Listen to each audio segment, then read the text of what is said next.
Assalamualaikum warahmatullahi wabarakatuh. Kali ini saya Waalaikumsalam. kedatangan tamu yang ibu muda yang luar Masya biasa ini. Allah. Ibu dokter dari Jepang, Ibu Indri Afriani Yasin, PhD. Ya, assalamualaikum. Waalaikumsalam warahmatullahi wabarakatuh. Saya boleh panggil Kak Femi kan di sini Boleh kan? Oh boleh ya. sekali. Biasanya gitu soalnya kan. Boleh sekali kan, santai. Ya, Jadi, In seberapa lama di sini? di Gorontalo itu tiba 4 Oktober. 4 Oktober. Ini November, Desember, 4 bulan ya. 4 bulan. 4 bulan, alhamdulillah. Jadi Home sweet home. pekerjaan pertama itu adalah adaptasi anak-anak. Iya, kalau kata suami kembali ke kebiasaan normal lama. Ya. Jadi kita belajar terus sambil membuat anak-anak lebih nyaman. Sebenarnya dulu pernah pulang Kak Fem. Iya. Di rentang 5 tahun itu pernah pulang seminggu 10 hari. Mm. Mungkin karena mental anak-anak liburan, Iya. fun ya. Ini kan udah agak lama ya. Jadi tantangannya ternyata beda ya, membuat mereka settle. Tapi yang Alana dengan Aicang ini sudah masuk sekolah. Alana Aicang udah belum. didaftarin, cuman kemampuan dia berbahasa Indonesia itu masih di bawah rata-rata saat ini. Jadi oleh ibu gurunya diminta untuk belajar bahasa Indonesia dulu. Sedih ya. Iya. Jadi sebenarnya kita tuh diomelin juga sekarang kan sama oma-oma. Itu kalian tuh nggak pernah ngajarin anak bahasa Indonesia. Padahal kita tuh di rumah pakai bahasa Indonesia. Maaf jatuh. Iya. Kita tuh di rumah pakai bahasa Indonesia Kak Fem. Cuman mungkin karena sekolah ya, Senin sampai Karena Jumat kan ya. lingkungannya juga Benar-benar, kan di sekolah. Nah, di rumah mau tidak mau dia juga tetap harus, walaupun ada bahasa Indonesia kan tetap. Iya, terus kita tuh tinggal di apartemen yang tidak ada keluarga Indonesia di situ. Ya. Dia sekolah di SD yang dia satu-satunya orang Indonesia di situ gitu. Terus Jadi kalaupun ketemu orang Indonesia lain saat arisan, karena mungkin mereka dari daerah yang beda-beda ya. Ada yang dari Palembang, Jawa, Makassar, dialek yang beda-beda membuat mereka bingung. Akhirnya anak-anaknya ngobrolnya pakai bahasa Jepang. Kita tuh jadi kalau walaupun bercanda ketemu bahasa persatuannya bahasa Jepang. bahasa persatuan bahasa Iya, Jepang. jadi kalau ya. pada ngumpul, lah kakak bisa bahasa Indonesia. Akhirnya Pas ya. nyampe sini PR banget. Jadi tapi Alana sudah mulai ada perkembangan. Alhamdulillah, Alana cenderung lebih cepat. Karena kemampuan. mungkin dia waktu kecilnya di sini ya. Iya, dia kan lahirnya di sini ya. Berangkatnya itu pas di umur 3 tahun. 3 tahun. Jadi mungkin jadi sudah bisa. tersimpan ya di memorinya, di long term memory ya namanya ya. Tapi Aicang itu stres enggak dia? Stres. Jadi tuh sebenarnya kan dia yang paling seneng untuk ke Indonesia. Ya. Dia seneng asik-asik aja mau pulis. Semua orang dia ceritakan saat di Jepang. Pas sampai sini seminggu awal dia happy tuh. Karena kan kita masih di Jakarta dulu, ketemu siapa di sini masih happy. Cuman kan dia Kak, basicnya dia cerewet ya. Iya. Seneng ngobrol. Di sini dia nggak punya tandem, nggak punya teman. Jadi kalau mau ngobrol sama Harus ada kakaknya, translator. iya sama papanya, sama saya atau sama kakaknya, ngobrol ke orang lain tuh dia nggak bisa. Jadilah dia stres sampai sekarang, sampai kemarin dia tuh masih Mama nihon kaeritai, Mama pengen pulang ke Jepang, pulang dong. Saya tuh udah bilang nggak bisa nak, kita tuh nggak pulang ke sana tuh, kita pulangnya ke sini. Tanah kelahiran juga kan. Iya, tapi ya dia lahirnya di sana. Jadi sampai kemarin tuh Kak Fem dia masih yang Mama nihon kaeritai, pengen pulang ke Jepang. Meskipun udah berkali-kali ya, saya dan suami tuh kasih tahu kita tuh nggak pulang nak kalau ke Jepang. Ke Jepang itu jalan-jalan atau sekolah lagi gitu. Cuman sekarang ini dia terbantu dengan Alana yang tenang aja Aicang. Nanti tata sekolah di jadi sana. Dia yang selalu Iya, menenangkan adiknya menenangkan. ya. Terus kan kita punya orang tua angkat ya di sana yang alhamdulillah tuh selalu bisa menenangkan Aicang. Dia selalu bilang, boleh kok Aicang balik ke Jepang, cuman lagi corona sekarang nak. Iya. Oke. Jadi dia tetap ada komunikasi Iya, dengan jadi orang kita tua tuh angkatnya di sana. tidak memutuskan kontak dengan teman-teman di sana supaya dia setiap hari bisa bertukar kabar, bisa ngobrol, biar agak sedikit apa ya, terobati Terhibur. ya. Sedih, kasihan. Dia kan senang bergaul ya, senang ketemu orang. Cuman karena bingung, Iya, jadi dia nggak tahu apa ya. akhirnya dia pakai gestur Untuk kalau komunikasinya. marah. Iya, kalau marah dia cuman gestur marah gitu-gitu, nggak bisa mengungkapin. Iya. Sedih. Terus ini kan di Jepang berapa tahun? 5 tahun ya? Sebenarnya itu awalnya tuh KFM 1 tahun dulu, 1 tahun S1. dulu. S1 tahun, pulang nyelesaikan S1, terus alhamdulillah lanjut S2. Sebenarnya pun itu cuma S2 aja. Iya. Cuma S2.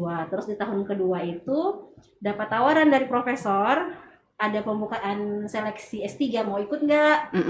Oh tapi saya harus izin dulu sensei, saya bilang. Tanya suami tuh udah gas aja sampai selesai. Jadi tuh ikut tesnya lagi seperti biasa, ikut tes seleksi besar lain-lain. Alhamdulillah lulus, jadi 3 tahun S3 jadi 5 tahun ya. Iya, ini kan tepat waktu. Jadi berarti S1-nya 1 tahun di 1 sana. tahun di Jadi sana kayak kan? exchange. Iya. Jadi itu sampai tertarik untuk bisa mau kuliah di sana itu bagaimana? Jadi tuh sebenarnya awalnya dari sini KFM. Saya tuh kan kuliah D3 nih, UNG. Kenapa kuliah D3? Karena saat itu nggak mau jadi guru. Oh dulu kan masih ke guru iya UNG kan? Nggak dapat izin untuk kuliah di luar daerah nih, nggak boleh. Iya. Jadi ya udah. Yang paling mungkin adalah fakultas pertanian. Dulu masih fakultas MIPA, di bawah MIPA dibukalah jurusan pertanian. Oh gitu. Prodinya ada perikanan ini itu. Oh pilihlah perikanan. Udah masuk ke daftar perikanan D3. Kan banyak tuh tawaran beasiswa. Ya. Tapi syarat utamanya itu adalah mahasiswa tidak mampu dibuktikan dengan mengurus surat keterangan tidak mampu dari kelurahan. Ya. Saya tuh nggak pernah lulus karena almarhum bapak itu kan pensiunan TNI ya. Oh ya. Saat itu gajinya berapapun dianggap tidak boleh, bapaknya PNS. Ada pekerjaan. Kita tuh bapak tuh sampai kok kamu nggak pernah dapat beasiswa sih gitu kan. Yeah. Saya tuh selalu bilang gini, karena dulu suka Doraemon kan. Tenang pap, nanti saya pasti dapat beasiswa ke Jepang. Ya itu nggak tahu kenapa bisa ya. Serius, tenang aja bisa gitu. Sampai di akhir D3 itu ada exchange pertukaran mahasiswa ke Makassar. Itu pesertanya UNG, UGM, Unhas, IPB, dan Ehime Daigaku, Ehime University. Oh, iya. Cuman itu berat banget untuk lulus di UNG. Seleksinya banyak banget kan. Yang ikut berapa orang? Seleksi? 50 apa ya? Saat yang diambil? Yang diambil 2 orang. Saat itu tuh kita agak dipertanyaan, kok mereka lulus sih? Gitu. Kok mereka bisa lulus itu? Padahal kan harusnya dari jurusan yang bisa bahasa Inggris dong gitu kan. Nah, tim pengujinya bilang kan yang bisa bahasa Inggris biasanya juga dari jurusan lagi bisa, dan ini kan karena sailing practice. Dia pertukaran mahasiswa lewat pelayaran, harusnya anak-anak dari perikanan dong yang bisa ikut gitu. Jadi itu awal mula. Di situ ketemu profesor namanya Osozawa Sensei. Dia yang bilang, dari Ehime? Dari Ehime. Dia menantang kami semua yang anak-anak pertukaran mahasiswa itu bilang gini. Yang dari sini berapa orang yang 2 ikut? orang. 2 orang. Ini sama Kak Mais namanya, Kak Ismail Udin. Terus di sana kita kan setiap universitas 2 orang tuh, dari Ehime aja yang menantang. Di akhir program, itu programnya 1 bulan Kak. Jadi berlayar Sulawesi Selatan, Sulawesi Barat pakai kapal pinisi. Oh. Seru banget kan? Kapal pinisi. Pesertanya semua berapa? Kalau dari Gorontalo kan 2, tambah Unhas dari 2, IPB 2, UGM masing-masing 2. Iya, 8, Ehime 6. Cuman Unhas karena base-nya di situ, mereka per 15 hari diganti mahasiswanya. Jadi total mereka sebenarnya 4. Oh, programnya berapa lama? 1 bulan. 1 bulan. Jadi per 15 hari diganti. Di akhir program itu Sensei bilang gini, saya menantang kalian untuk bikin proposal supaya bisa tembus ke Jepang. Saya bikin pas pulang, tapi itu kan bisa nggak ya? Cuman mengingat nggak bisa gitu. Berbekal kemampuan bahasa Inggris yang pas-pasan. Oh dulu tuh dibantu sama sama Pak El Nino untuk memperbaiki grammarnya, lucu banget. Jadi kan proposal itu harus dalam bahasa Inggris. Jadi benar-benar proposal yang ada isinya latar belakang, kenapa kamu mau meneliti di Jepang 1 tahun harus kayak gitu. Diperbaiki sama beliau grammarnya. Menunggu 6 bulan, akhirnya yang lulus cuma 1 orang. Cuma Iin. Ya Allah. Ternyata betul kata-kata itu adalah doa. Gitu ya. Jadi tenang aja. Jadi sampai anak-anak Iin kamu kok lulus? Nggak tahu ya. Alhamdulillah. Itu tuh telepon langsung dari Jepang, profesornya telepon. Halo Iin-chan, selamat kamu lulus 1 tahun beasiswa. Tapi dia bisa bahasa Indonesia? Iya, Osozawa Sensei itu bisa. Beasiswanya dulu dari UNESCO 1 tahun. 1 tahun itu. Nah di 1 tahun di sana itu kan 6 bulan pertama Iin training di kelas kehutanan. 6 bulan kedua baru base ilmu Iin yang perikanan. Nah disitulah ketemu profesor yang masuk untuk S2 S3 itu Mm-mm. di situ. Oh, jadi In pulang dulu. Berapa Pulang lama dulu. di sini baru Iya, balik lagi? lulus kawin dulu, punya anak. Itu lama banget baru lulus S1. mm-mm. Setelah punya anak Mm-mm. baru itu tapi sebelum itu tuh nyoba untuk daftar beasiswa dalam negeri. Mm-mm. Tidak lolos. Ya lolos. Karena kan di kampus harus ngantri ya, yang masukin berkas tuh harus senior dulu gitu kan. Iya. Jadi daftar antriannya lama sampai saat itu Prof Nelson bilang gini, kamu kenapa nggak ke Jepang aja? Ya. Akhirnya alhamdulillah pas waktu itu lewat embassy, lewat kedutaan Indonesia di Jepang, saat itu kita bisa akses websitenya kan. Di situ pas lagi buka untuk pendaftaran tahun depannya. Jadi daftar, alhamdulillah. Tapi lewat profesor ini yang jadi kita tuh harus daftar dulu sendiri, daftar sendiri. Nanti kan harus bilang di form itu saya sudah memilih beberapa profesor. Nah, salah satu profesor itu beliau untuk lebih menguatkan. Yang rekomendasi begitu. Iya, si profesor ini harus melakukan wawancara juga ke IIN, Kak. Jadi kita wawancara dulu, harus terekam wawancaranya. Tapi wawancaranya lewat telepon? Lewat Skype. Oh, iya. Harus dulu masih Skype kan? Masih Skype. Jadi wawancara face to face, ditanya kenapa gini. Hasil wawancara. Terus ujian tertulis juga, tetap harus mengikuti prosedur itu. Semula IIN tuh daftar tunggu. Baru bisa diterima, karena kan di kampus Ehime itu 1 tahun khususnya untuk Fakultas Pertanian pada umumnya cuma 1 orang yang bisa lulus beasiswa pemerintah Jepang. Nah, udah ada nih 1 orang dari negara Myanmar kalau nggak salah. Oh, jadi yang 1 orang ini bukan misalnya dari Indonesia? Enggak, jadi dia harus dari biasa tuh yang dapat Myanmar, Malaysia, Indonesia, Nepal, Bangladesh gitu-gitu. Pokoknya Asia Tenggara, Asia Pasifik gitu yang dapat. Jadi nah, si perempuan itu yang lulus, dia hamil dan menyatakan diri mundur. Jadi daftar antrian yang harusnya tahun depannya itu naik gitu. Jadi ini mungkin Iin bisa berbagi tips juga buat mahasiswa yang ingin melanjutkan studinya di luar negeri ya, di Jepang misalnya. Itu mungkin ada tips-tips yang bisa dibagikan selain apa ya karena pasti ini bukan kebetulan semata ketika Jadi kan sebenarnya setelah di sana tuh Kak Fem, saya baru tahu bahwa kesempatan untuk mendapatkan beasiswa itu ada di mana-mana. Cuman kita memang harus lebih sering nyari gitu loh. Sering nyari, lebih suka nanya-nanya kemana-mana, karena kan kayak kedutaan ada beasiswanya di kementerian-kementerian. Iya, sebenarnya banyak itu informasi itu banyak yang sering di-share, cuman kadang-kadang orang tidak terlalu perhatikan yang begitu. Cuman memang kita tuh harus kayak gini. Oke, saya mau kuliah di luar negeri. Harus tahu nih sebelum dapat beasiswanya, pada umumnya kalau mau sekolah di luar negeri kita punya syarat utama yang pasti semua beasiswa minta tes TOEFL, gitu-gitu, ITP, gitu-gitu.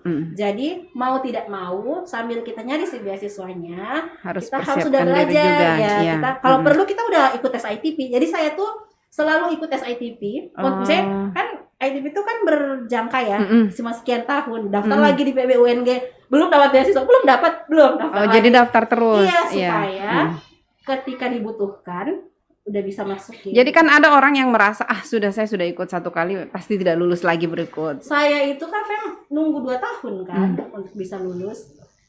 Cuman pada akhirnya saya merasa bahwa betul bahwa Allah bilang tuh semua tuh tergantung usaha. Ya nggak sih? Harus usaha, doa. Betul. Hasil akhirnya biar Allah yang putusin, udah gitu aja. Ya, nah setelah tiba di sana, yang 1 tahun ini dulu, yang 1 tahun itu kan ada teman-teman di sana ya. Ini tidak sendiri begitu atau datang? Waktu tiba di sana 1 tahun tuh tinggalnya di International House. International House nggak ada orang Indonesia dong. Adanya anak-anak muda Korea, Myanmar. Iya kan, pertukaran. Terus kalian saya nggak bisa naik sepeda. Sementara di sana, jadi harus kan belajar. Terus Ehime itu kan sebenarnya kalau diibaratkan Indonesia kayak Gorontalo, masih ada sawah, kan masih kita bisa belajar naik sepeda sampai jatuh di sawah dong. Jadi tuh lucunya adalah nggak bisa ya belajar di Indonesia, nggak dapat izin sekali belajar pas mahasiswa, terus langsung belajar dan jatuh.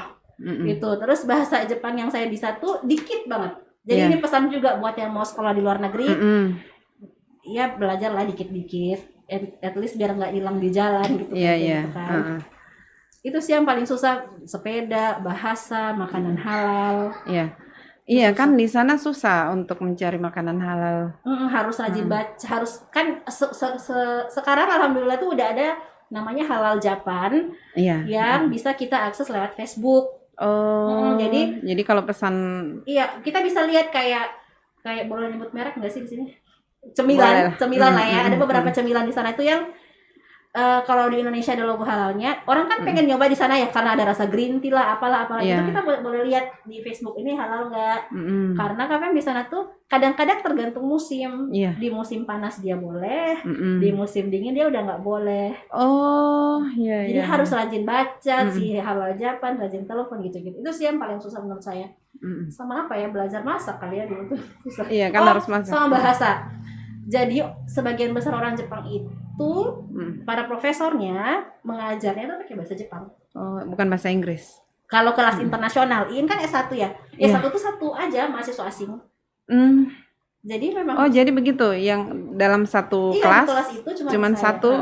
Jadi memang mau tidak mau harus bahasa Iya. Jepang juga. Cuman saat itu tuh, tapi itu akhirnya sekarang saya syukuri. Dulu saya nangis-nangis banget pas S1 tuh. Iya. Kenapa? Karena kan nggak bisa bahasa Jepang, makanannya nggak suka, nggak bisa naik sepeda. Tapi di kelas kehutanan itu, kita tuh akan masuk, ada hutan universitas, yang kita harus masuk ke situ Senin sampai Jumat. Jadi tinggal di hutan universitas, belajar di sana. Nah itu akhirnya menjadi kesempatan Iin untuk bisa belajar bahasa Jepang langsung dari penuturnya. Iya. Sehingga Iya. di bulan ketiga tuh itu udah ya udahlah, Sudah bisa. udah mulai bisa komunikasi lah gitu. Iya, Dan karena nggak hari-hari. stres. Iya, ketemu mereka jadi oke juga ya. Iya, itu juga jadi modal buat Iin sebenarnya ketika Wawancara lanjut S2, iya ke Iin S2. tuh pakai bahasa Jepang jadinya wawancaranya. Oh, Meskipun nggak jago-jago amat ya. Mm. Cuma tetap akhirnya poin plusnya alhamdulillahnya di situ. Iya.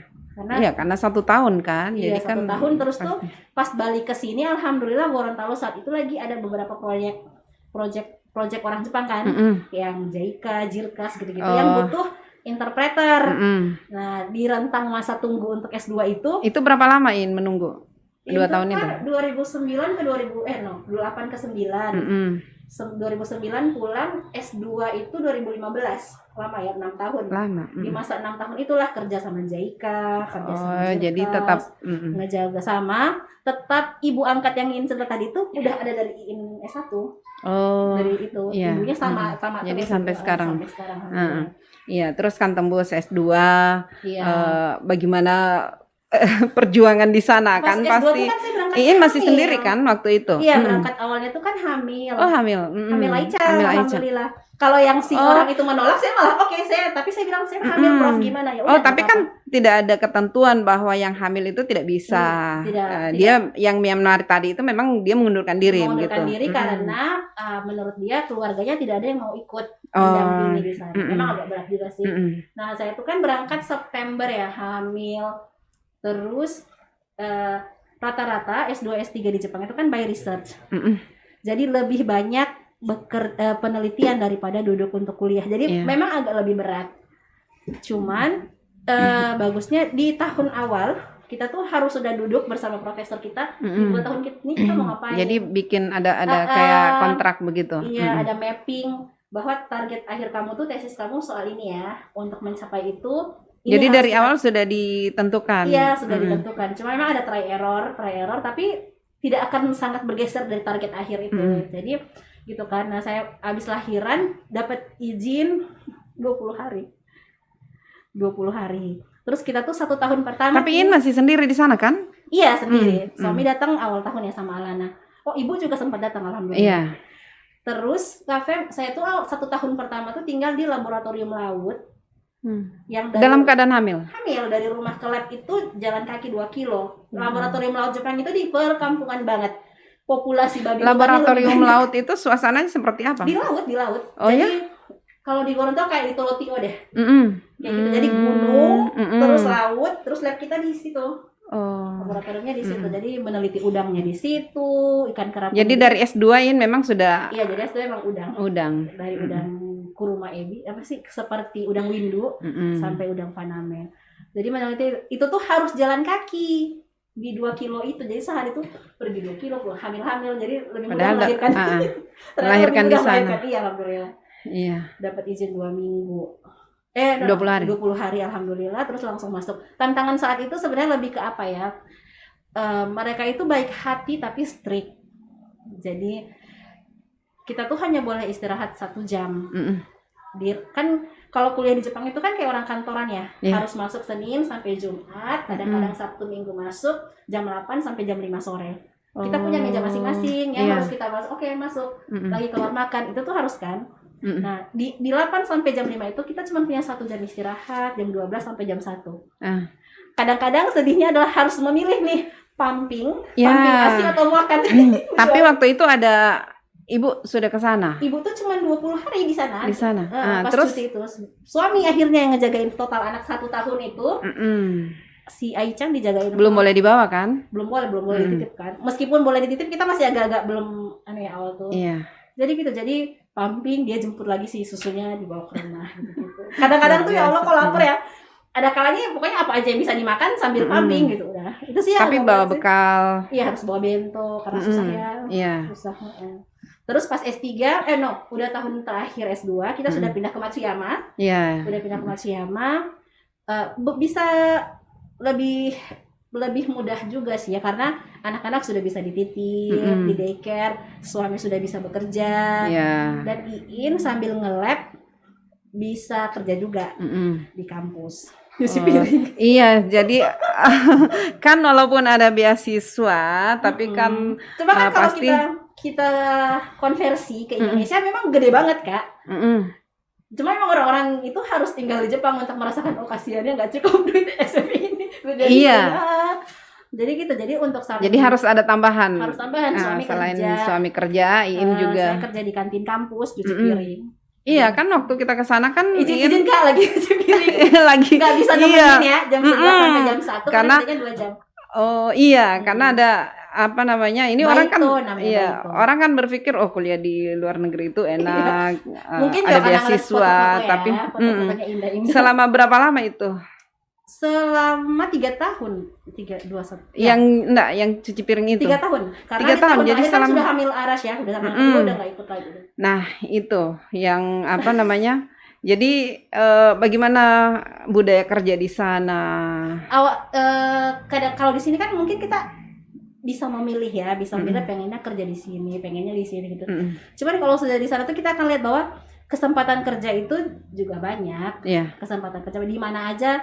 Target kita kan yang penting halal ya, halal dan baik. Jadi para senior sebelumnya juga gitu Kak Fem. Jadi ada yang kerja di hotel, juga macam-macam. Kalau kayak suami dia ngelipat selimut sama nata-nata makanan gitu. Ada yang bagian dapur gitu.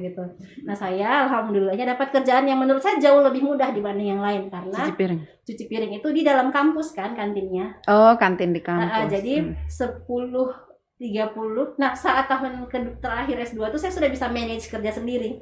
Udah belajar kan.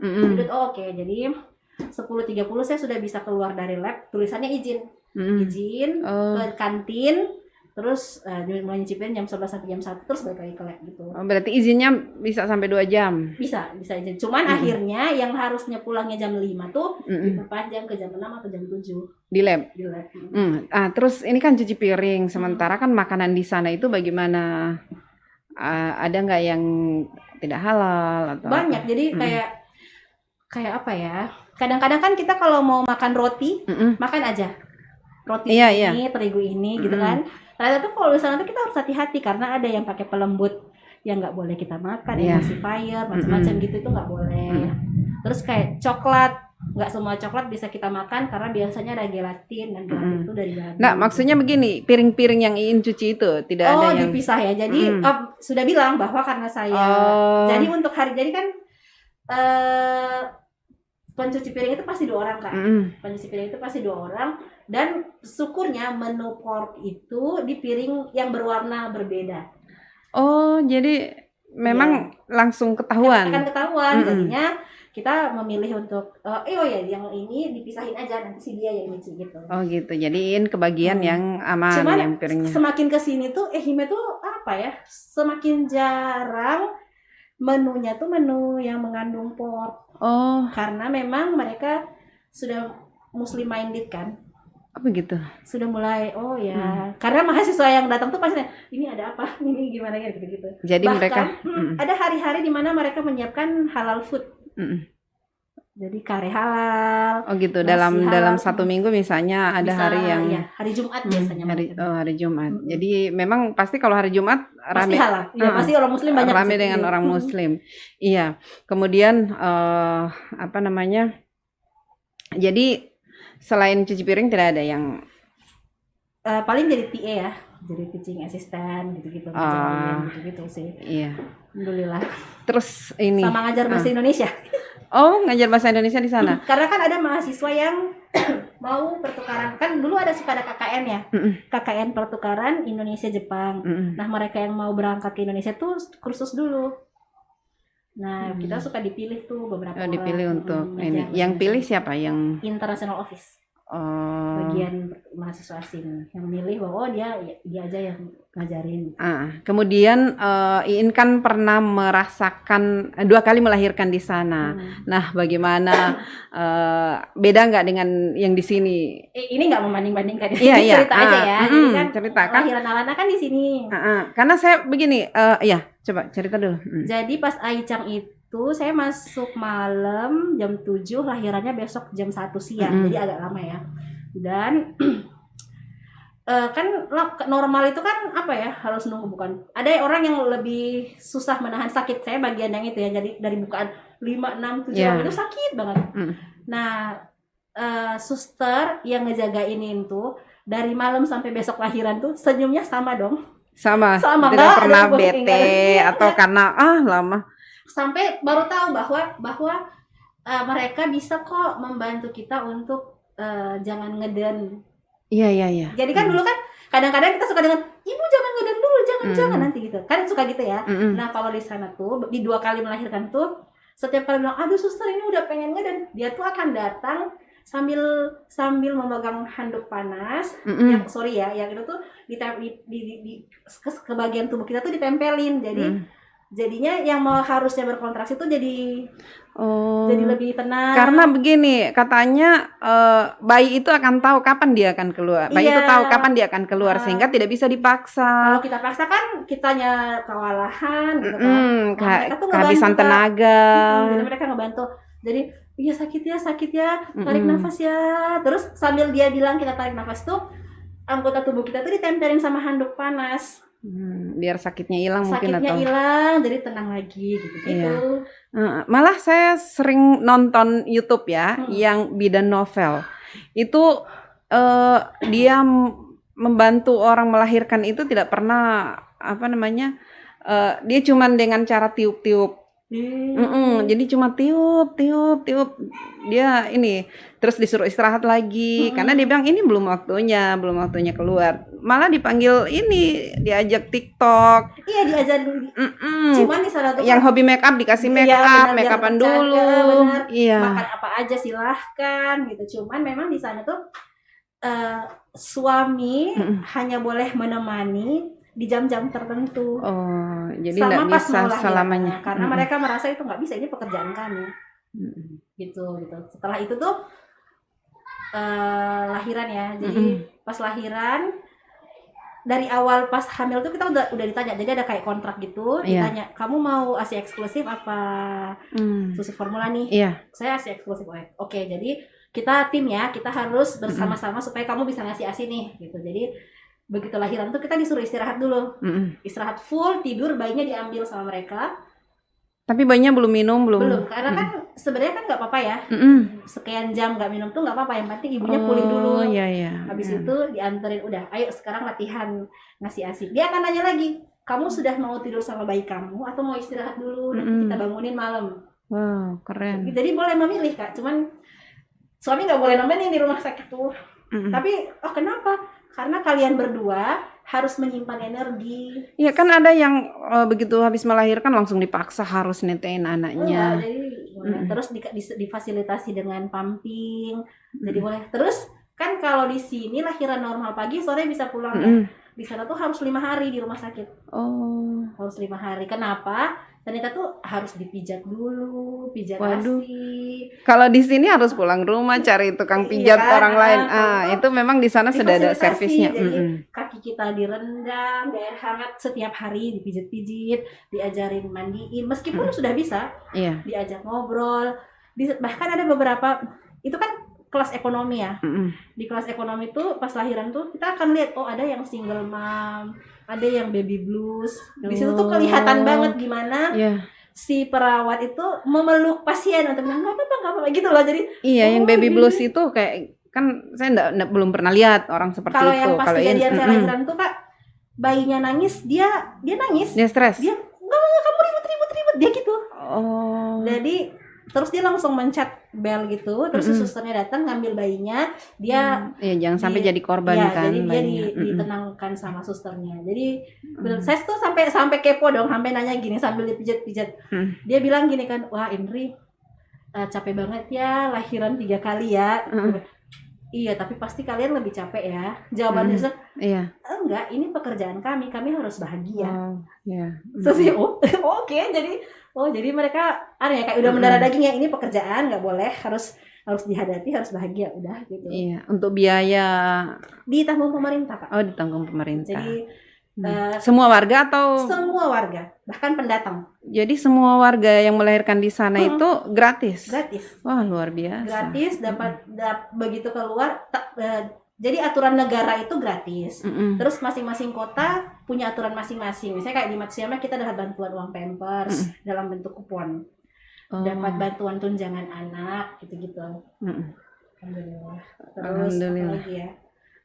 Dapat tunjangan Halo Mama. Halo Mama itu artinya kalau kita sudah pulang ke rumah dan merasa butuh bantuan, telepon aja pemerintah kotanya. Kamu butuh apa? Saya butuh tukang bersih-bersih di rumah. Saya butuh psikiater. Saya butuh. Jadi apa saja yang dibutuhkan itu bisa disampaikan. Wow. Ini sebenarnya bisa diterapkan di kota ini. Iya, jadi Masya Allah ya. Iya, jadi gitu. Saya tuh baru tahu ketika ada teman orang Indonesia. Tunggu ya. Orang dari balai kota mau datang, mau ngapain? Mau bersih-bersih rumah lah. Ternyata bisa. Jadi pas saya hamil saya tanya, ternyata boleh ada pilihan-pilihan. Kamu mau dibantu apa? Tanpa terbatas, maksudnya tak ada batasnya apa saja. Misalnya selain bersih rumah, mungkin ada lagi yang lain. Ada yang bersih kamar mandi gitu-gitu. Ada yang jagain anaknya 2 jam, 3 jam gitu Kak. Jadi memilih. At least artinya mungkin karena ini juga ya, mungkin karena angka kelahiran di sana itu sedikit, sehingga mereka menggenjot masyarakatnya untuk menikah dan punya anak. Nah, untuk itu yang mereka lakukan adalah memfasilitasi. Kita fasilitasi nih. Jadi dikasih tunjangan, dibayarkan melahirkannya. Kamu butuh apa-apa dibantu sama pemerintah gitu. Jadi berjalan bersama-sama gitu loh. Terus waktu Iin melahirkan, itu kan masih sibuk-sibuknya di kampus kan itu? Sibuk. Yang anak kedua kan memang profesinya udah tahu ya kalau hamil. Waktu kan pas yang anak ketiga nih kebablasan. Jadi kan anak ketiga ini sudah tahun kedua. Tahun kedua program doktoral ya KPM. Jadi pas tahu tuh langsung antara takut, bersyukur, tapi gimana gitu ya. Karena kan harus kasih tahu profesor ya. Udahlah, pokoknya doa sekuat-kuatnya nih pas mau kasih tahu dia tuh kayak orang melakukan kesalahan apa. Ada suaminya tapi takut hamil gitu ya. Khawatir takut tidak lulus tepat waktu kan Kak Fea. Itu sebenarnya. Jadi sudah ketemu profesor, selamat pagi, saya mau menyampaikan sesuatu. Kenapa? Mungkin dia lihat udah pucat banget ya, dia kenapa ini? Prof, saya hamil. Kayak mau kasih tahu apa ya? Langsung. Dia tuh masih omedeto, selamat. Ayo kita meeting. Meeting seluruh tim untuk bilang jadi Indri ini hamil, mana plan dia untuk 2 tahun terakhir ini kita robah. Jadi langsung rapat bahwa hal-hal yang harusnya bisa dikerjakan setelah melahirkan, kan belum hamil, belum tahu kan, itu dipadatkan semuanya di 9 bulan awal. Jadi eksperimen berat itu pas hamil dikerjakan. kerjain itu semua, selesai hari ini besok melahirkan, besok rumah sakit. Sehingga untungnya adalah abis itu fokusnya tinggal ke susun disertasi, ke apa ya, eksperimen yang. Tapi memang luar biasa ketemu profesor yang sangat komunikatif, kemudian benar. Solutif. Jadi, seperti itu kan. Bahwa bertemu profesor yang baik hati itu rezeki dari Allah yang tiada tara gitu ya. Jadi saya tuh ketemu profesor, anaknya 4 Kak. Miura Sensei anaknya 4, laki-laki 4-empatnya, istrinya profesor di Hiroshima, tapi dia memilih untuk mengurus anaknya. Oh, jadi 4-empatnya dia yang ngurus? Iya, 4-empatnya. Kenapa bukan istrinya? Dia merasa bahwa itu tanggung jawab. Mungkin karena anak-anaknya juga sekolah di sini. Iya, ada yang tidak sebenarnya diajak sama ibunya yang 2 terakhir itu untuk ke Hiroshima, dia anaknya enggak. Papa gay, mau papa aja gitu. Jadi untuk beberapa hal dia dia paham. Kompromi. Oke, nggak apa-apa. Terus dia dengan senang hati akan bertanya, anak kamu apa kabar? Dan boleh bawa anak untuk kegiatan-kegiatan yang tidak berbahaya atau tidak mengganggu orang. Jadi kuliah ini masih bawa anak, boleh. Kuliah boleh bawa anak, eksperimen. Di lab? Iya, boleh bawa anak. Jadi Alana Aicang itu beberapa kali diajak. Apalagi kalau eksperimennya Sabtu Minggu, kan sedih ya, udah nggak ketemu Senin Jumat. Terus ada eksperimen kita nggak boleh putus, itu dibawa Sabtu Minggu. Bawa di lab semua. Di lab, nanti dijemput sama papanya gitu. Oh iya. Awal-awal melahirkan sini Cikung juga dibawa terus kalian. Tapi kan luar biasa pas 3 tahun di negeri orang lagi, jauh dari keluarga, kemudian itu tidak punya, yang di sana kan tidak punya pembantu, mengurus sendiri anaknya dan harus menyusui sampai kan Kak Femi juga ikut perkembangan ASI eksklusif bagaimana jadi ini tidak mudah dilakukan tidak semua orang bisa melakukan itu, tapi bisa melakukan itu. Yang pertama tuh meyakini Allah Maha Baik ya pasti ya. Terus memang Kak kita tuh harus punya support system yang mendukung semuanya. Jadi saya tuh bersyukur karena didampingi suami terus kan itu di 5 tahun itu. Jadi dia tuh memilih enggak, pokoknya apapun yang membuat kamu lulus mudah ikuti gitu. Jadi dia harus harus meredam keinginan dia dulu gitu ya. Yang penting kamu cepat lulus ya udah. Nah, itu yang membuat Iin harus berusaha sekuatnya gitu loh. Kan wajarnya kalau kita kuliah males, bete gitu kan. Kadang-kadang hal itu tuh yang bikin nggak boleh. Suami kamu tuh, kamu tahu dia ninggalin, sudah mengorbankan semuanya apa buat nemenin kamu gitu. Itu yang pertama. Yang kedua, kan Gorontalo itu sebenarnya sebelum Iin ada Bu Yayu Fitri. Di angkatan Iin ada Dr. Novi. Yang alhamdulillah kita tuh nggak pernah extend Kak. Rata-rata semuanya lulus tepat waktu. Dan itu prestasi buat Gorontalo. Benar. Ada satu orang Gorontalo di sana, dia keturunan Gorontalo Makassar lah. Dia bilang gini, In, Gorontalo ini belum pecah telur. Jangan sampai. Jadi tuh itu melekat di kepala, ya Allah jangan sampai aku nih yang bikin ini pecah telur kan. Udah melahirkan 2 kali. Jadi kan dia ini tidak lulus kuat melahirkan. Jadi kayak gitu. Jadi makanya harus udahlah berdoa, berusaha sekuat-kuatnya. Iya, orang tidak semua orang bisa itu ngurus anak, kemudian apalagi ya cukup berat ya yang konsentrasinya di udang yang kan butuh udang kan penelitiannya kan paling kan yang lebih ke imun ya. Jadi ngelihat isi dalam si udang, ngurusin pakannya gitu-gitu. Nangis tetap nangis. Iya, tetap ada masa capek banget. Cuman saya tuh belajar untuk rajin minta maaf ke orang tua, bahkan saat baru sekolah itu tuh kadang-kadang kan kita malu ya untuk sampein, Mam doain ya gitu kan. Kita lebih suka bilang ke teman kayak gitu kan. Itu tuh belajar, enggak, senior saya tuh bilang gini, kadang-kadang enggak pintar aja bikin kita cepat lulus. Ridho, doa, pendamping dan orang tua itu. Ini kan berapa kali juga telepon Kak Fem, boleh telepon pasti lagi galau ini lagi. Doain lagi gitu kan.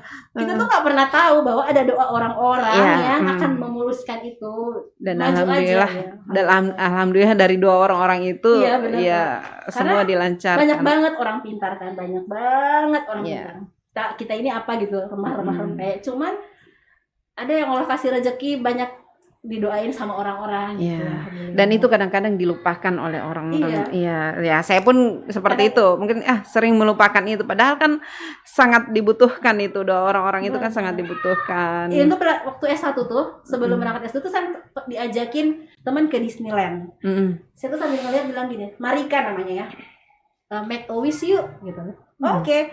Iin make a wish-nya gini, ya Allah, saya pengen kesini ya dengan keluarga lengkap. Udah di 2017 saya sekeluarga Kak dapat tiket gratis masuk Disneyland. Ternyata teman saya yang pergi sama saya itu udah kerja di Disneyland.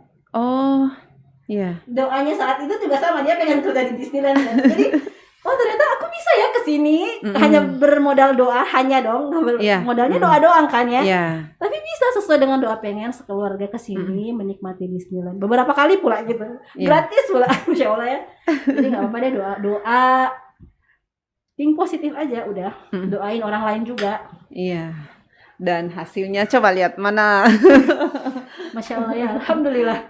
Kadang-kadang tuh Ini hasilnya luar biasa. kadang-kadang tuh KFM kalau lagi susah banget tuh kadang pernah bilang gak sih ya KFM kenapa Allah ini sekolah ya. Kenapa sih sekolah gitu. Ada rasa gitu-gitu kan. Waduh. Ini luar biasa, tahu nggak ini KPM sampai nangis lihat. Ini sudah bajunya hadiah ya.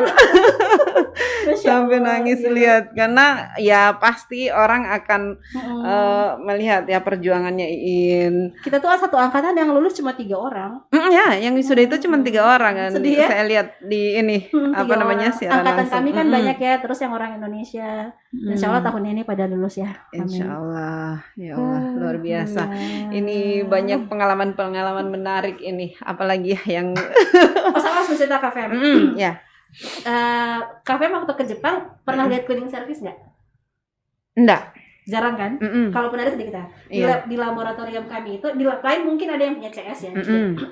Di lab kami itu ada jadwal membersihkan ruangan. Jadi ruangan kelas, ruang duduk dan toilet. Iya.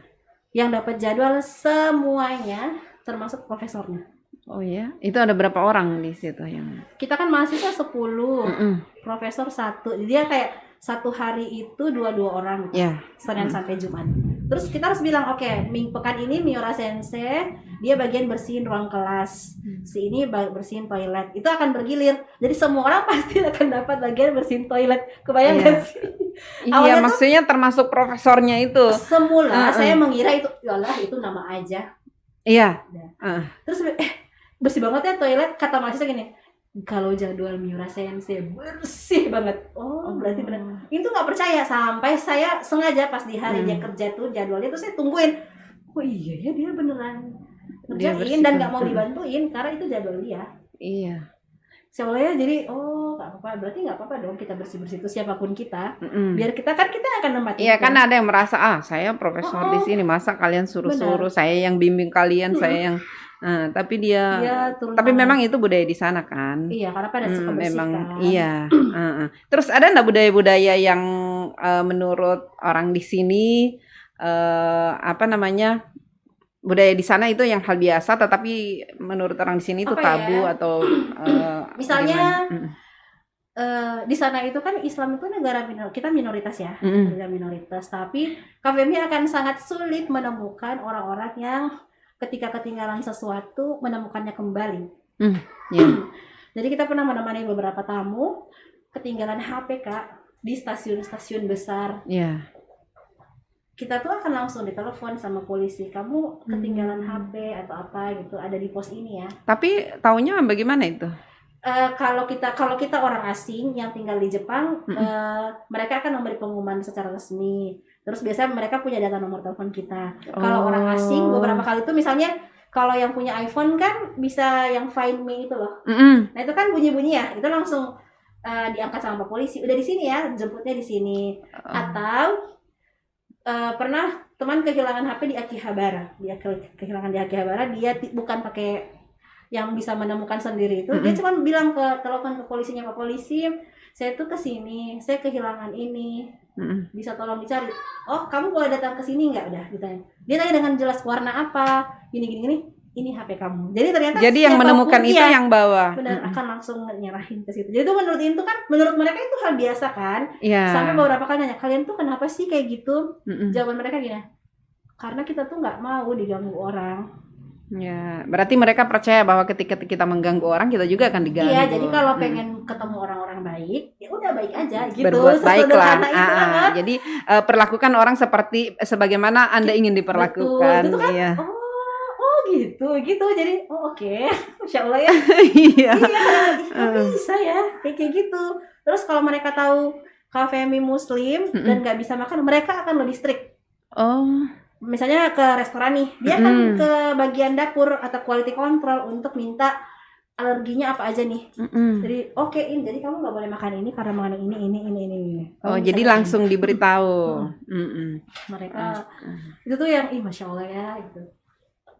Aduh, luar biasa. Iya. Berapa lama nih? Sudah 1 jam ya. Luar biasa. Pengen ke Jepang lagi ya? Aduh, pingin. Insyaallah ya. Kasih jadi.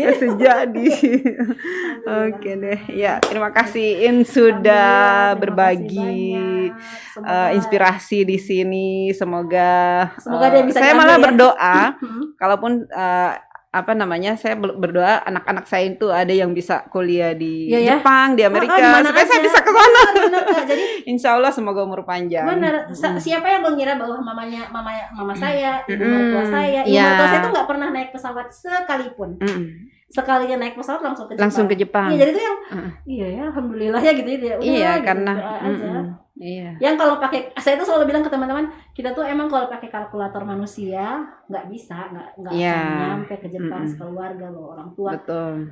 Ibu mertua saya tuh 6 bulan Kak di sana. Wah. Ya kan, jadi tapi kan kalau Allah bilang jadi udah gitu ya. Masya Allah ya, meskipun dalam prosesnya luar biasa, tapi kan hasilnya juga. Teman saya sampai nanya, kamu pernah nangis nggak? Pernah lah. Cuma kan tapi kalau saat memang sudah pernah nggak sampai di titik 0 begitu sampai jadi kan saya tuh Kak di sana tuh bahkan nangis pun waktunya harus saya atur. Serius karena kalau enggak kan keteteran di sana tuh karena kita ngurus semua sendiri, hari ini berantakannya semua. Betul. Gitu kan.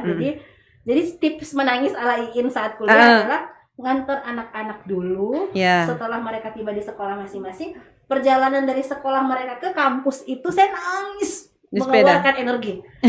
Jadi kan pakai masker, pakai tutup kepala, itu tuh nangis bersuara udah sekencang-kencangnya. Pas masuk pintu gerbang agak drama nih ya.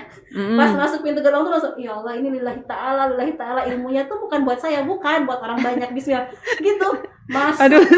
Serius jadi sampai terharu. Jadi ya udah ya Allah ini tuh bukan buat gagah-gagahan, bukan buat apa, ini tuh buat umat, buat orang banyak, insya Allah ilmunya bermanfaat.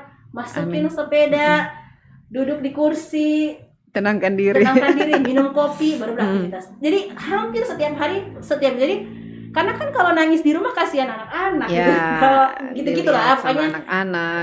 Jadi bahkan suami juga pasti akan kecewa. Padahal dia kan bukan kecewa, tapi dia akan lebih khawatir lagi. Saat dia juga sementara dia sudah berkorban banyak untuk hanya untuk menemani di sana, meninggalkan semuanya di sini hanya untuk menemani. Suami itu papanya anak-anak tuh yang keputusan apapun yang diambil, yang penting kamu lulus tepat waktu. Masya Allah. Jadi dilupain dulu yang lain-lain. Jadi itu yang harus Jadi kalau mau ngambek tuh takut itu. Ngambek aja takut ya. Iya. Nangis aja pilih-pilih tempat. Nangis aja tuh dikontrol. Dikontrol. Jadi tips nangis alain. Jadi antar dulu anak di sekolah, kita perjalanan ke kampus tuh nangis. Iya. Udah, yang penting udah keluarkan. Oke deh. Ya Allah, dan alhamdulillah sekarang ya, dan ilmunya sangat dibutuhkan oleh banyak orang. Tugasnya mengabdi ya sekarang ya. Iya. Insya Allah bermanfaat ilmunya, doain ya. Amin. Jangan iya. Saling mendoakan. Ya, oke deh. Ya, terima kasih In ya sudah datang ke sini. Assalamualaikum warahmatullahi wabarakatuh. Waalaikumsalam warahmatullahi wabarakatuh.